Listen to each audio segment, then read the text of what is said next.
Hola, ¿qué tal? Muy buenas tardes. Bienvenidos nuevamente a un jueves más con temas de psicología. Yo soy Montserrat Lechuga y probablemente pues igual tengo la licenciatura en psicología. Pues quienes nos han venido siguiendo han podido visualizar como temas diferentes que se dan dentro de la misma psicología, hablando de psicología clínica y hablando de psicología social. El día de hoy voy a dar continuidad con trastornos que por ahí a muchos pues ya les han dejado como estas inquietudes o como estas cuestiones de intereses y vamos a continuar. La semana pasada, más bien la sesión pasada conmigo, terminamos de ver trastornos dismórficos. Bueno, los trastornos dismórficos van a ir como de la mano con los que vamos a ver el día de hoy. El día de hoy voy a tocar los trastornos disociativos, de los cuales pues vamos a tocar como cuatro temas dentro de este mismo trastorno. Vamos a tocar lo que son los trastornos de identidad disociativa, la amnesia disociativa, la fuga disociativa y los trastornos de despersonalización. Entonces es muy importante a lo mejor como que vayamos siguiendo el hilo para que pues no vayamos perdiendo la idea esencial de cada tema. Recordándoles de la misma forma que pues todos estos videos, estas sesiones son meramente informativas y pues igual recordarles e invitarlos que si conocen a alguien que pues no sé, que les sea como los temas de intereses o de ayuda, pues lo compartan, ¿no? Haciendo un breve paréntesis, yo cuando estuve pues literalmente en mis épocas de estudiante, a mí sí me hubiera gustado a lo mejor y mira, pues un apoyo, ¿no? ¿Por qué? Porque pues quieran o no dentro de la carrera pues tenemos que leer demasiado para poder llegar como a algo muy concreto y pues igual poder conocer a qué se refiere todo esto de los trastornos, de estas cuestiones de enfermedades, de salud de enfermedad. Entonces, por ahí si conocen como, no sé, algún estudiante de psicología, pues igual compártanlo, ¿no? Porque pues son temas que se tienen que ver, sí o sí se tienen que ver y más aún si van como al área clínica. Dentro, bueno, terminando este breve paréntesis, vamos a comenzar con qué son, ¿no? O sea, qué es un trastorno disociativo, a qué se refiere. Bueno, vamos a ver personas que quienes sufren este tipo de trastorno van a tener una alteración temporal. Recuérdenlo, yo les he dicho, trastorno es una alteración. Sí o sí es una alteración, ya sea mismo cómo se va a percibir el mismo, cómo va a percibir su contexto, su ambiente, su entorno. Es una alteración visual, una alteración de pensamiento, una alteración de percepción, es una alteración, o sea, es una alteración como muy completa en donde se le puede determinar que es un trastorno. Ahora, dentro de este trastorno, las personas que lo padecen van a tener una alteración temporal. Esta alteración temporal está representada o está representada en la conciencia que implica una pérdida de la identidad personal. Bueno, aquí vamos a ver que pues es una disminución de la conciencia, de los alrededores inmediatos y de los movimientos corporales extravagantes. ¿A qué nos referimos con todo esto? Bueno, pues en comparación con los trastornos somatomorfos, pues estos son muchísimo más extremos. ¿Por qué? Porque abarcan la ansiedad, meramente pues estos conflictos que son grave dentro de la personalidad del individuo. Pues en realidad esta cuestión se va a separar del resto del funcionamiento consciente de quien padece este trastorno. Entonces es muy importante también mencionar que pues una vez que ha ocurrido la disociación, el contenido de la parte disociada se vuelve pues prácticamente inaccesible. ¿Por qué? O bueno, ¿para qué? Para el resto de la mente consciente del paciente. Quiero que a lo mejor, no sé, puede que a lo mejor estoy utilizando como términos muy rebuscados, pero para una mejor entendimiento o sin tanto lío, es como una persona que pues se duerme y dentro de ese mismo sueño a lo mejor y como que surge algo más que al despertar no lo va a recordar. Es como haces algo. Por ahí lo comentábamos a lo mejor con las cuestiones del somnambulismo. en donde pues el sonámbulo pues literalmente actúa y realiza actividades sin él acordarse en el momento en el que se despierta, ¿no? O quizá en los niños con las cuestiones de los terrores nocturnos, que pues sí, literalmente está sintiendo como un terror extremo, pero despierta y dice como, pues, ¿qué pasó, no? O sea, el niño se queda como, pues, ¿qué está pasando? Dentro de los trastornos disociativos van a ver lo que yo les había comentado al principio, que vamos a ver como las fugas y las amnesias y las cuestiones de despersonalización, etcétera. Bueno, pues aquí va a ser algo similar. Vamos a tocar el primer trastorno, que es el trastorno de identidad disociativa. Ok, ¿este qué es? Dentro de este trastorno, pues está como la suposición de que una persona desarrolla más de un yo o una personalidad. Cuando se habla de un yo, es literalmente pues un yo, ¿no? O la personalidad. Estas cuestiones de que pues sacas diversas personalidades, pues totalmente opuestas a la que conocen, ¿no? A la Monse que a lo mejor ya han conocido en todas esas transmisiones, ¿no? Si yo llegase a tener como un trastorno de identidad disociativa, pues a lo mejor por ahí, si es el caso, pues a lo mejor en un momento les estuviera hablando una Monse, pues un poquito más, no sé, cambiada o con un acento distinto, inclusive pues hasta en un idioma. ¿Por qué?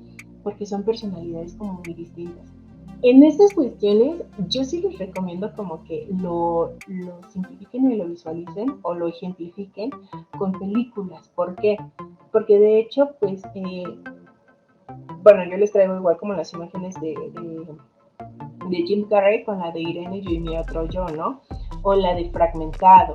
Hay otra película muy, muy buena que era pues de los 1000 y algo, no recuerdo con exactitud la fecha, pero descontinuaron esa película, hicieron como una remasterización de esa misma, pero pues le quitaron mucho, mucho, mucho. Esa película se llama Civil y si pueden pues, para ir conseguirla o verla, está muy buena, pero pues la que actualmente está, pues sí le quitaron como mucho contenido, mismo porque pues era como muy fuerte. Ahora, bueno, esas son como recomendaciones para que puedan visualizar mejor este trastorno. Estas personalidades pues se van a conocer como identidades, en contraste con la personalidad central llamada anfitrión. Igual, o sea, yo lo simplifico mucho, lo visualizo mucho con la película, la de Fragmentado, en donde pues hay como un huésped, ¿no? O sea, como está el anfitrión y los demás son huéspedes. Entonces, pues el anfitrión ahí es Kevin, en donde pues Kevin va desarrollando estas personalidades, que anteriormente se le llamaba como trastorno de múltiples personalidades. Sin embargo, pues ahorita ya se le conoce como trastorno de identidad disociativa.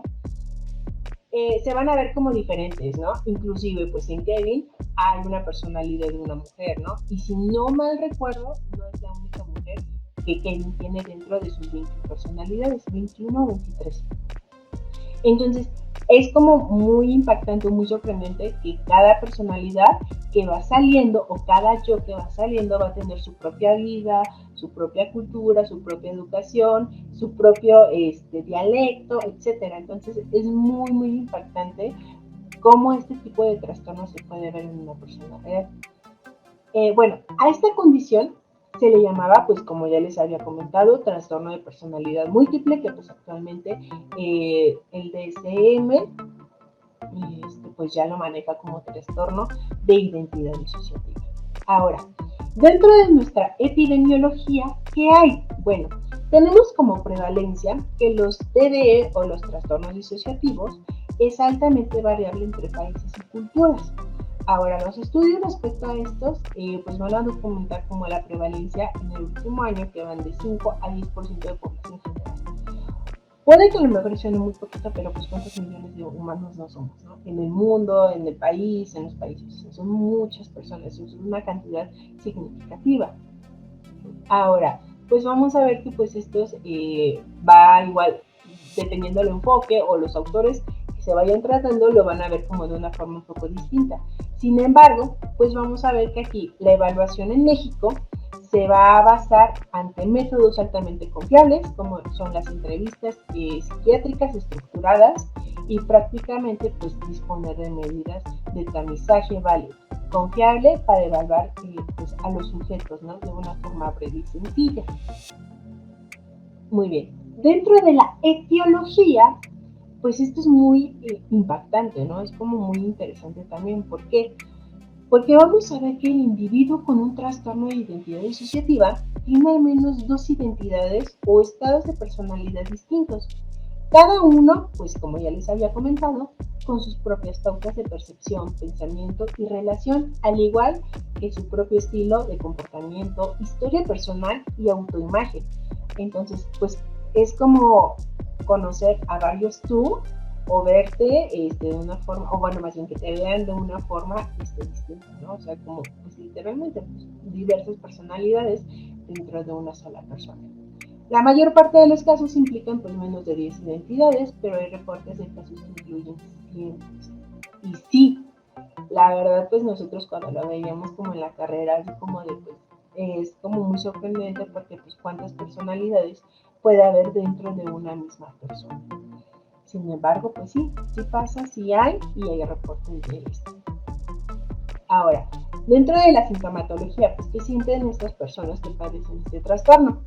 Bueno, pues el principal es la amnesia, ¿no? Pues de que no recuerdan sucesos o tienen como estas famosas lagunas mentales. Ahora, pues, bueno, como segundo punto dentro de la sintomatología, las lagunas en la memoria de acontecimientos personales pasados. Por ejemplo, aquí la persona puede dejar de recordar ciertos periodos de tiempo durante la infancia o la adolescencia. Y sí, o sea, pues los reportes y los estudios y ustedes ven como las historias y si es como, pues cómo puede ser posible que hayas olvidado eso, ¿no? Pues no es que lo haya olvidado, simplemente no era consciente cuando la otra personalidad tomó como la luz, ¿no? O tomó como el puesto del anfitrión. Ahora, como tercer punto tenemos estos fallos en la memoria de los acontecimientos cotidianos actuales y habilidades bien aprendidas. Esto es muy interesante también porque puedes, no sé, saber una cosa que, o no, puedes realizar una cosa que ni siquiera sabías que podías implementarla, ¿no? Aquí, por ejemplo, la persona puede olvidar temporalmente cómo utilizar un ordenador, una computadora o inclusive sale una personalidad que puede pintar, puede tocar el piano, puede hablar como ciertos idiomas y cosa que el anfitrión pues no es como muy consciente de que lo puede hacer. Y como cuarto punto dentro de este mismo trastorno, pues tenemos el descubrimiento de la evidencia de cosas que han hecho, pero que no recuerdan haber hecho. Y bueno, les comentaba sobre la película de Civil. Bueno, les comentaba sobre la película de Civil. Es una. Ay, es que la trama está muy fuerte. Es una niña que fue pues meramente abusada por parte de su madre. Su madre pues sí era como muy despiadada en algunos actos, cosa que lleva a Civil a, pues, a protegerse. ¿Cómo se protege? A través de todas estas personalidades. Entonces, Civil pues crece, ¿no? Si no mal recuerdo, creo que ella alrededor de los 4 años, 3, 4 años, le sale la primera personalidad, ¿no? O sea, su primer yo, en donde pues la va a proteger. Creo que se llama Verónica, o sea, les digo creo porque la película ya tiene como un ratito que la vi.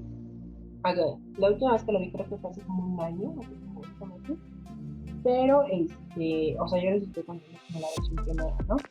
Entonces, Civil crece, Civil es educadora y dentro de esta misma, pues igual, una de sus personalidades pinta, otra de sus personalidades toca el piano, otra de sus personalidades es muy excéntrica, tiene una personalidad de un chico, otra creo que se encarga de cocinar, como de cuestiones pues meramente como modelo, o sea, tiene tantísimas personalidades que cuando Civil regresa como a la luz o al lugar del anfitrión, pues literalmente voltea en su apartamento y dice, pues esto cuando lo hice, esto yo no lo sé hacer.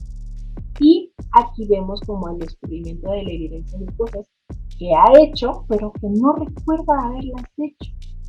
Y es muy impactante. ¿Por qué? Porque las personas que sufren ese trastorno pues se dan cuenta que algo está pasando, ¿no? Algo está pasando consigo mismas y es muy estresante, es agobiante para los pacientes que sufren ese trastorno, porque pues dices, o sea, pues ¿qué no hizo, no?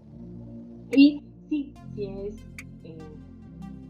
sí se puede topar con casos así, pero siendo honesta, dentro de la psicología va a ser muy poco probable que se encuentre un paciente así. Sin embargo, pues no se descarta el hecho de que lleve una persona con este tipo de trastorno, ya que pues la mayoría van a llegar como a una atención quizá psiquiátrica o dependiendo igual del enfoque, van a llegar como con un psicoanalista, ¿no? ¿Por qué?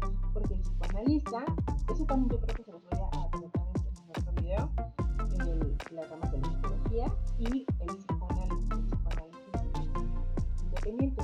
Bueno, el psicoanalista solamente como breve o muy rápido va a tratar cuestiones del pasado. ¿Por qué? Porque les va a traer en el aquí y el ahora y las va a trabajar.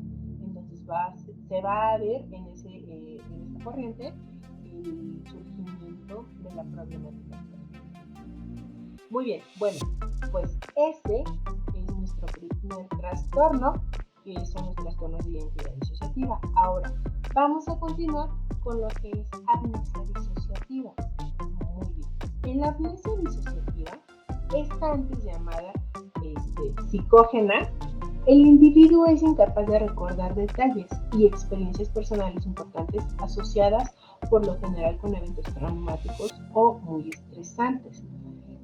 Es muy importante que sepan que pues esta pérdida no es atribuible a una disfunción cerebral, ¿no? O que esté asociada con un daño cerebral. ¿Por qué? O con drogas, ¿no? Inclusive. Porque por lo común pues hay como esta descripción de algunas lagunas, ¿no? De lagunas o en su momento pues como fugas, ¿no? Acerca de eventos problemáticos pasados, pues sí, dentro de su historia de vida. ¿Por qué? Porque pues no van a recordar. Este tipo de amnesia es muy rara, pero pues es la más común dentro de los mismos trastornos disociativos. Para que me entiendan, vamos a ver lo que son los cuatro tipos de amnesia disociativas. Entonces, como primero tenemos la amnesia localizada. Aquí el individuo olvida todos los eventos que ocurrieron durante un intervalo específico, por lo general que sigue de inmediato a un evento muy perturbador e impactante. Puede que a lo mejor, y lo puedan visualizar un poquito mejor, con un trastorno o un evento que ha desarrollado un trastorno postraumático y que pues se olvida, ¿no? Se olvida como un lapso o se olvida el detonante, ¿no? Que lo sepultas ahí a lo mejor en lo más profundo de tu memoria y pues ya, ¿no? Esta es como la amnesia localizada, que después de un evento muy estresante o perturbador, pues se olvida. Ahora, la amnesia selectiva, en esta, el individuo no puede recordar algunos detalles, pero no todos, de un evento específico, ¿no? A lo mejor y por ahí sí tiene como un vago recuerdo de lo que pasó, sin embargo, como que su memoria está teniendo huecos, ¿no?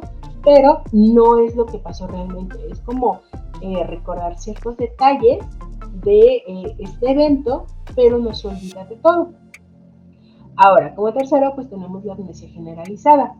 Aquí una persona pues no puede recordar nada en absoluto de su vida, ¿no? O sea, pues se duerme y se despierta a los 5 minutos y pues es así como, ¿quién soy, no? ¿Qué hago aquí? ¿Qué soy? Etcétera, ¿no? Como todas estas preguntas que hemos visto a lo mejor como muy ejemplificadas en algunas películas, pero pues sí existe. Y la amnesia continua. Aquí tenemos una falla en recordar estos eventos desde una fecha particular hasta el tiempo presente inclusive. Supongamos que a lo mejor una persona tiene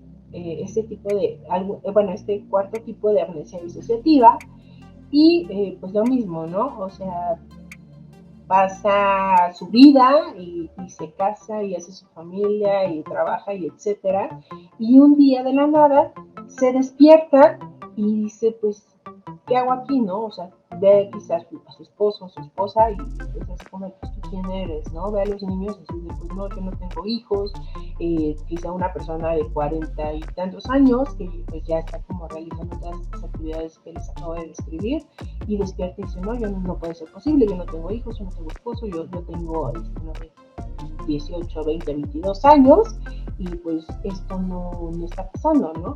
Bueno, la amnesia continua la va a regresar hasta esa edad que ella está mencionando, que él está mencionando de 20 a 22 años y lo demás se va a olvidar.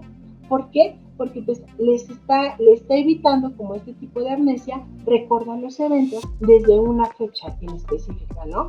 Y justo también me recuerda mucho a una película de Adam Sandler, la de Como si fuera la primera vez, que pues justo esta chica pues no puede recordar más allá desde una fecha que tuvo su accidente, entonces pues no recuerda nada más, o sea, de ese evento en adelante pues tiene amnesia continua y antes pues puede recordar toda su infancia, su adolescencia y algunas etapas de su vida adulta, pero después de ese accidente ya.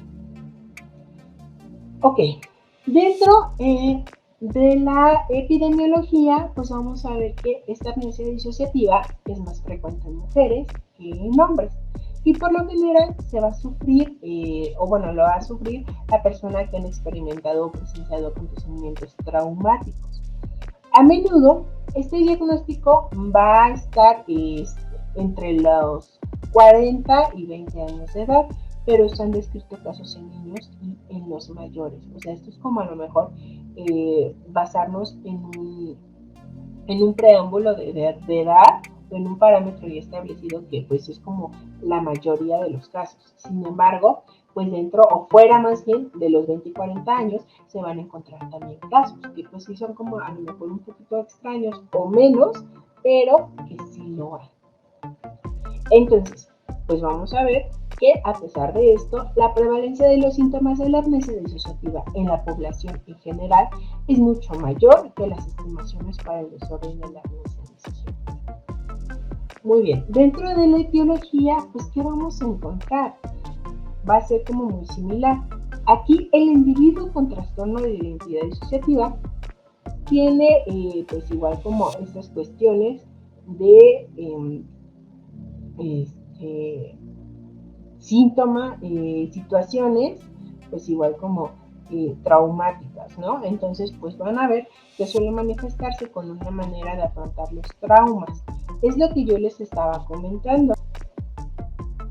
Se va a presentar como protección al yo.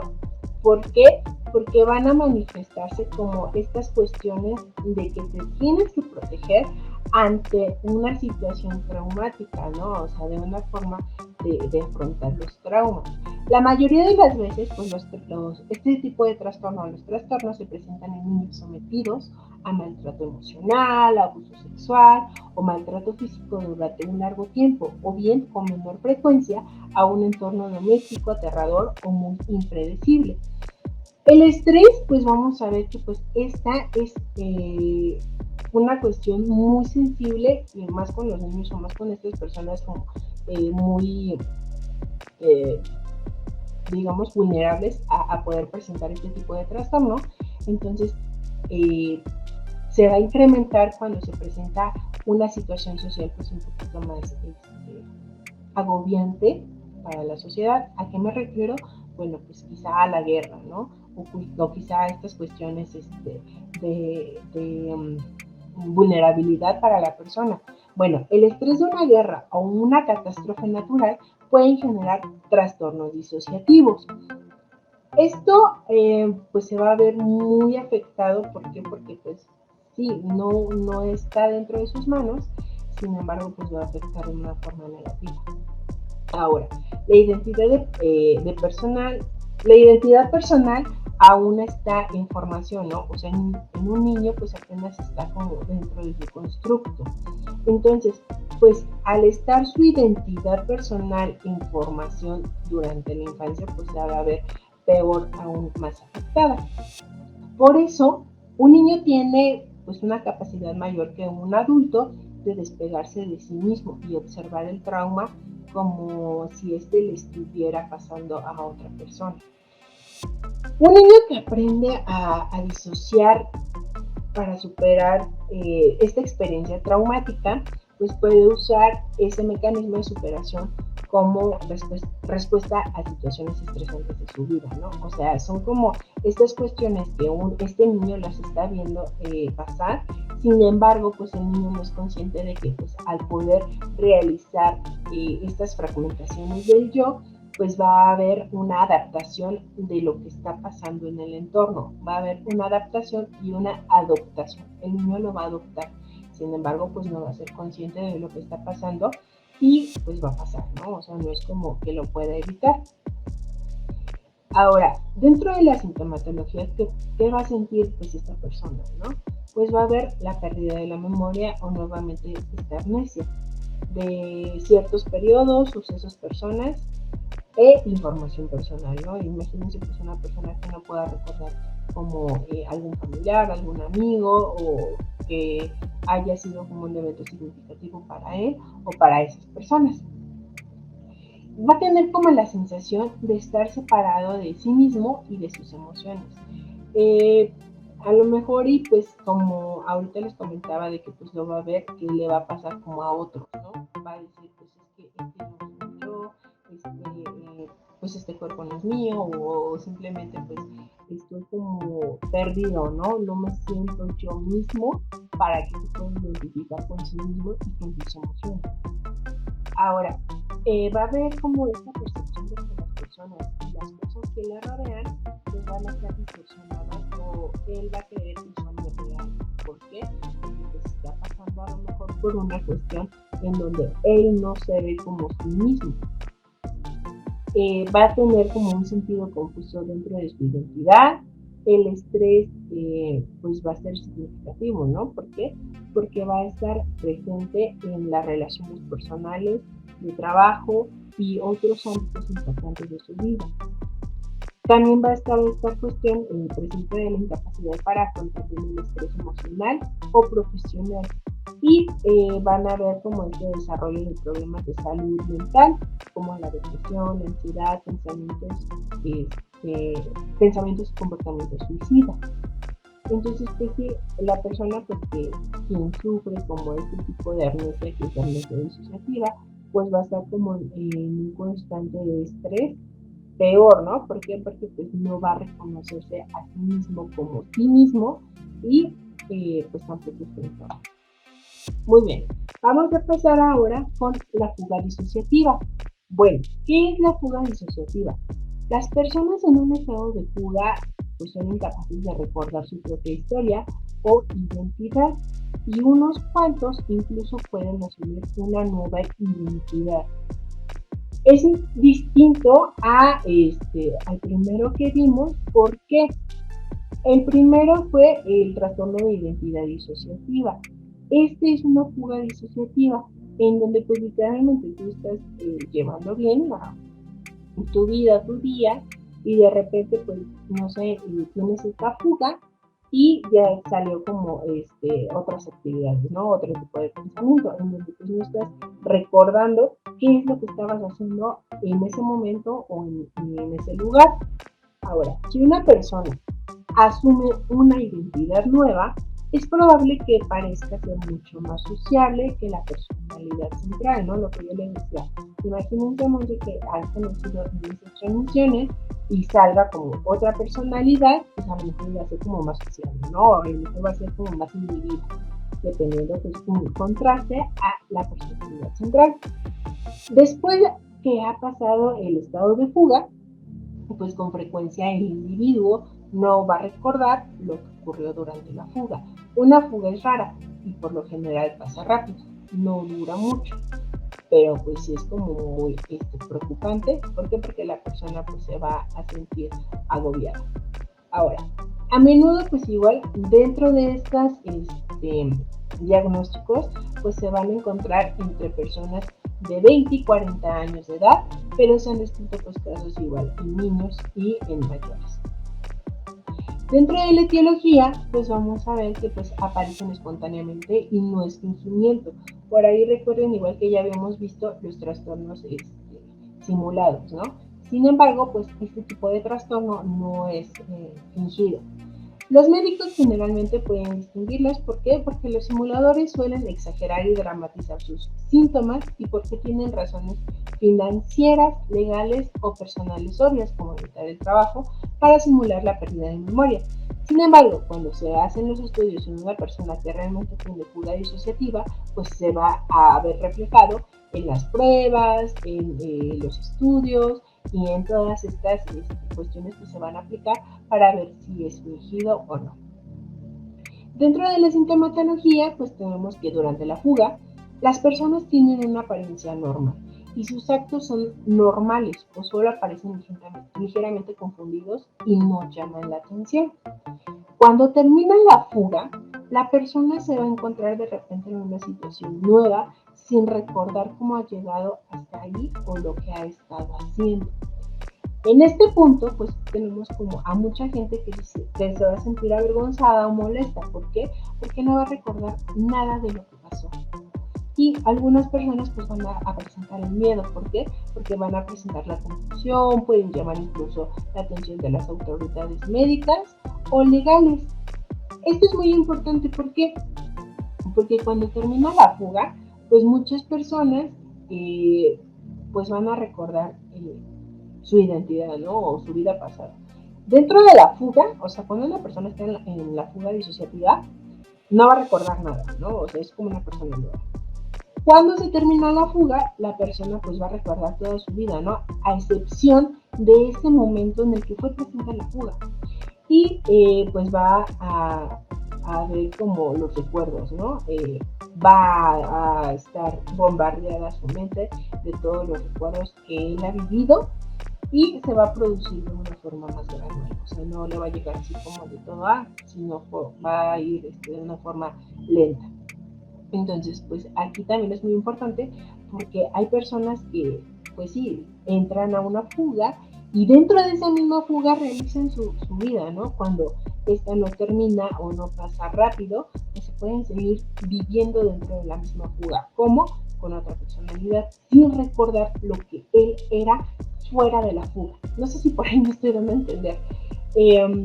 Pues sí, son muy pocos los casos que la persona pues no vaya a recordar casi nada o nada de su pasado y que pues inicie una nueva vida dentro de la fuga. Sin embargo, es también pues muy importante identificar como estos casos porque cuando se termina la fuga la persona va a entrar como en una cuestión confusa y depresiva. ¿Por qué? Porque pues va a ver que a lo mejor y todo lo que hizo él no lo hizo, sino lo hizo alguien más. Sin embargo, él está implicado en esa situación.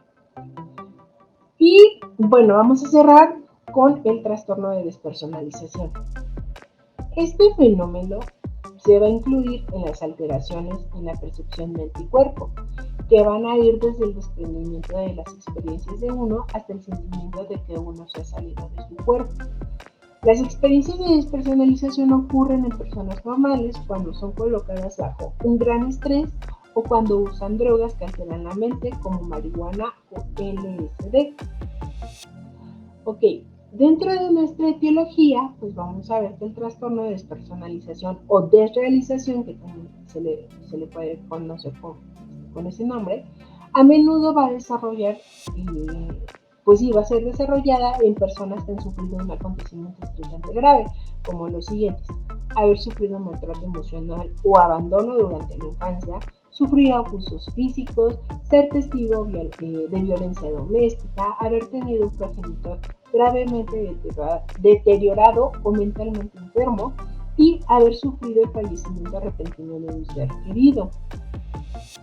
Entonces, dentro de nuestra sintomatología tenemos estos 3 puntos que son muy importantes, que las personas con un trastorno de despersonalización sienten como si no fueran reales va como muy de la mano con el anterior. ¿Por qué? Porque su cuerpo va a estar cambiando de forma o tamaño, o quien está sintiendo pues como controlado por alguien más, ¿no? Como si fuera unas cuestiones a lo mejor de robots o de marionetas.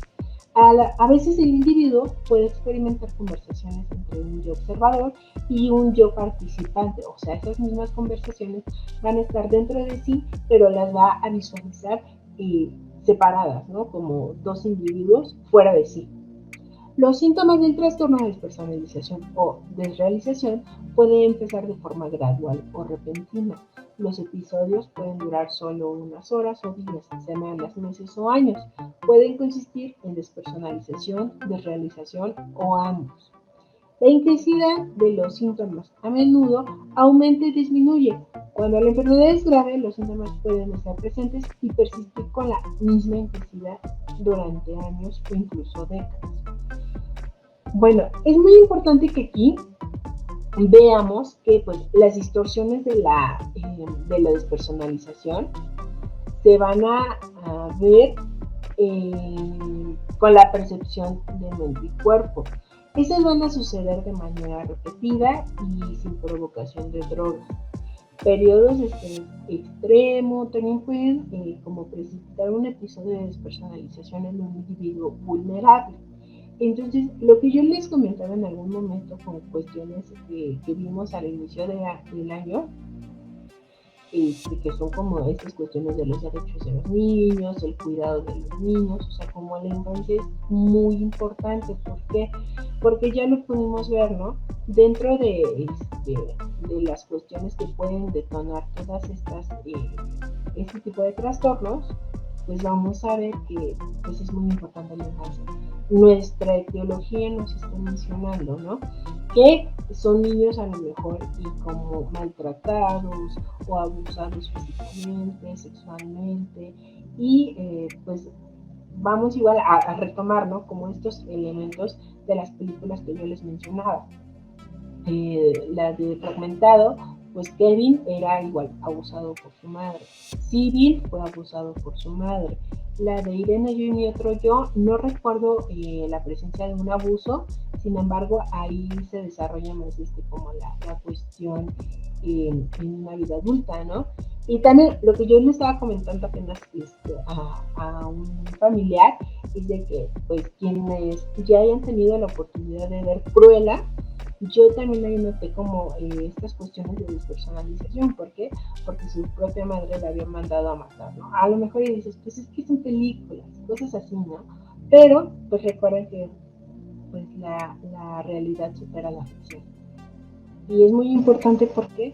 Porque pues hay personas así dentro de nuestra sociedad, no porque digan, ay, solamente se pasan como en países extranjeros o en otro tipo de lugar, no, las cosas pasan, por eso tenemos estos estudios también en México, tenemos casos registrados, son pues igual no con tantas personalidades o no con estas cuestiones como extravagantes, sin embargo sí lo hay.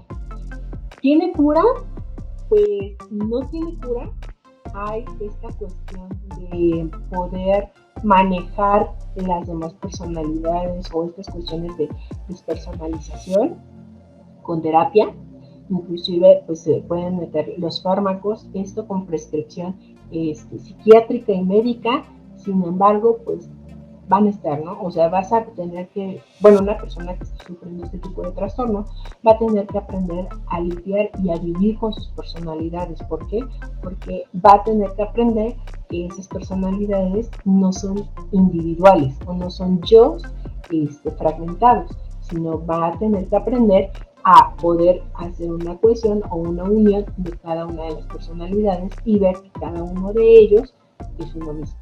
A lo mejor sí suena como muy, pues no sé, confuso o extraño, pero pues es real, ¿no? O sea, yo nuevamente los invito a que pues, puedan visualizar este tipo de películas que ahí van a estar un poquito más ejemplificados todo esto que yo les estoy comentando.